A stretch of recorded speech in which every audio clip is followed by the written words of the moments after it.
और आज में एक न्यूज़ जो अभी हाईलाइटेड है और बहुत चर्चा का विषय बनी हुई उत्तराखंड में जो महिला आरक्षण वाली बात है साथियों। और यहाँ पर एक एनएस टेलर के फेवर में जो अभी निर्णय आया है उसी को लेके यहाँ पे कुछ चर्चा है साथियों। और जो सरकार के द्वारा इसमें कदम उठाया गया है जो कि कदम होना चाहिए था, ठोस कदम, वो तो कुछ नहीं उठाया गया, लेकिन जो अन्य कदम कहते हैं जिसे नकारात्मकता की दृष्टि से देखा भी जा सकता है वो है सरकार ने 2 उप महाधिवक्ताओं को हटाया है। ठीक है कि वो इसलिए हटाया कि इन्होंने हाईकोर्ट में सरकार का पक्ष अच्छे से नहीं रखा है। अब भाई इसमें समझने की बात है, पक्ष रखा है उन्होंने, बिल्कुल सही बात है। पक्ष में वही बात वो रख सकते हैं जो कानूनी रूप से उचित है ना, संविधान के अनुच्छेदों के अनुसार है। अब ये तो है नहीं कि किसी की इच्छा क्या है और उसी के विपरीत कार्य वहाँ पर हो जाएगा, क्योंकि हाईकोर्ट में न्यायाधीश बैठे हुए हैं जो कि बाध्य हैं, कानून से ऊपर कोई नहीं है भारत में, आप सब जानते हैं। और इसमें जो कारण इन्होंने सरकार ने बताया कमज़ोर पैरवी कहा गया है, इसमें भी हालांकि हाईकोर्ट ने कहा है पैरवी कमज़ोर नहीं हुई है, लेकिन सरकार की तरफ से जो दस्तावेज दिए गए थे उसी के आधार पर जज साहब को भी निर्णय लेना होता है ना। लेकिन यदि संविधान को देखा जाए तो जैसे यहाँ पर आरक्षण वाली बात अगर मैं करूँ, पहले निवास स्थान के आधार पर कोई भी डिस्क्रिमिनेशन नहीं किया जा सकता है, ये भारत का संविधान कहता है, भारत के किसी भी राज्य में यह लागू होता है। तो यहाँ पर कमज़ोर पैरवी का तो क्वेश्चन उठता ही नहीं है। ठीक है, आपको मैं दिखाता हूँ किस प्रकार है। देखिए साथियों, यहाँ पर आप देख सकते हैं पहले अनुच्छेद हैं क्या, इसका स्टडी किया मैंने, लोगों से पूछा काफ़ी इस बारे में, फिर मैंने सोचा एक वीडियो क्यों ना बनाया जाए ताकि सभी लोग इससे अवगत रहें, जानते रहें कि है क्या स्थिति।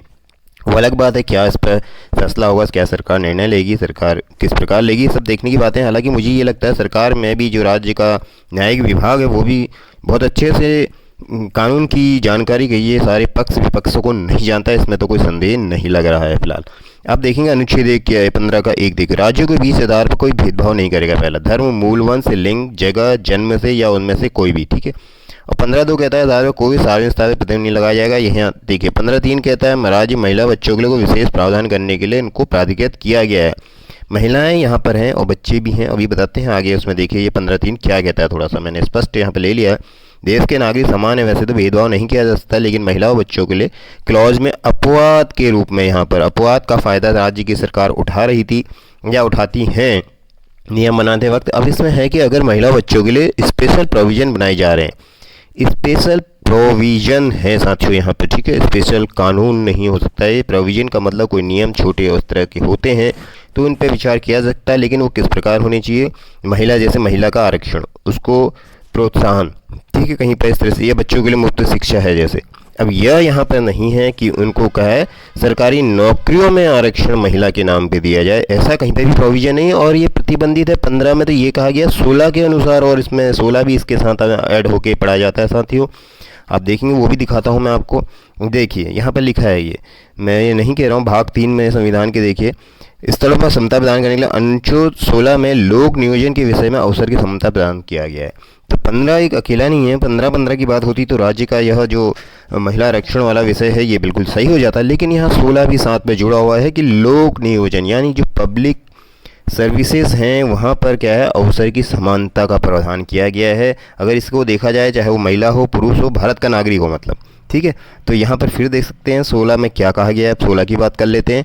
नियुक्तियों के संबंध में सभी नागरिकों अवसर की समानता होगी। 16.2 राज्य में केवल धर्म, मूल, जाति, धर्म के स्थान पर किसी आधार पर ना तो क्या करेगा, अपात्र होगा।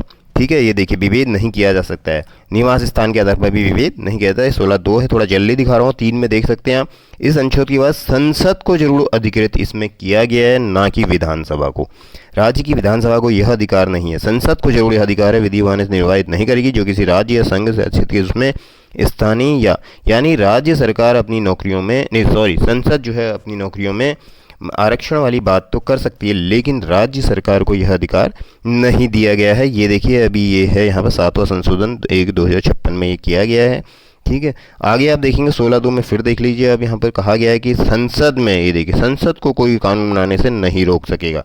राज्य के भीतर निवास करने वाले किसी भी राज्य में संसद जो है वहाँ से पारित करके कानून बना सकती है, लेकिन राज्य को ऐसा कोई अधिकार फिलहाल नहीं दिया। इसमें एक केस यहाँ पर देखिए मुझे काफ़ी ढूंढने के बाद मिला है कि इस मामले में देखिए शमशेर सिंह नाम 1970 का है, मामले अदालत ने माना कि 3 के केवल महिला पक्ष प्रावधान किया जो उचित और अनुच्छेद में नहीं गारंटियों को पूरी तरह मिटाना या भ्रामक नहीं बनाना है। ये जो दूसरी लाइन है ये इंपॉर्टेंट है साथियों यहाँ पे, ठीक है। और आज यहाँ पर अदालत का भी देख सकते हैं, हाईकोर्ट ने पूछा सरकार से अधिवक्ताओं को क्यों हटाया गया। देखिए उन्होंने कहा कि निकाले गए अधिवक्ताओं ने अच्छी पैरवी की थी, हमने हटाने के लिए कभी नहीं कहा। तो ये राज्य सरकार जो है अपनी जो खींच कहते हैं जो कानून से ऊपर, अब यहाँ पे इन्होंने देखो जज साहब ने की तरफ से, कोर्ट की तरफ से एक टिप्पणी आई है, ये मैं नहीं कर रहा हूँ अभी साथियों, कहीं पर मैं पढ़ रहा था अभी, आपको देखिए, ठीक है। कभी नहीं कहा था मालिकता ने स्वयं जब कोर्ट राज्य की ओर से गंभीर नाराज़गी जताते संभाल होती होती, यहाँ पर आप देख सकते हैं कार्रवाई की जा सकती है। उन्होंने ये कहा है फ़िलहाल यहाँ पे कि राज्य सरकार अपने जो काम उनको करने को कहा गया था वो उन्होंने नहीं किए, और बल्कि इन्होंने इनको क्या किया, अधिकारियों इनको हटा दिया है। तो ये एक बड़ा गंभीर विषय है, हाईकोर्ट की तरफ से टिप्पणी है ये। यहाँ पर देखिए एसएसपी ने बताया कि दूसरी जांच कार्रवाई की जा रही भविष्य में, ये यहाँ पर आप देख सकते हैं। उन्होंने ये स्पष्ट रूप से कहा था, थोड़ा सा मुझे समय लग जा रहा है ढूंढने में। यहाँ पर देखिए लाइन, अदालत ने संज्ञान में आया कि आरोपी पैरोल पर चले, इसमें कोई जवाब नहीं दिया गया, ठीक है। यहाँ पर आप देख सकते हैं फिलहाल सचिव, ये देखिए इसके बाद सचिव कानून ने शेर सिंह अधिकारी और अदालत में आपत्ति समाप्त कर दी, कहा कि पाँचों को खराब पैरवी नहीं की है, उन्होंने ये बातें यहाँ पर फिलहाल की हैं फिर से। तो ये आपकी अपडेट है, कुल मिला के कानूनी बाध्यता थी आरक्षण को समाप्त करना। यहाँ पर हाईकोर्ट ने कोई ऐसा गलत आदेश नहीं दिया है, सरकार जरूर इसमें, विधानसभा को यह अधिकार नहीं है फिलहाल, ठीक है। मिलते हैं आपसे अगली अपडेट के साथ, धन्यवाद।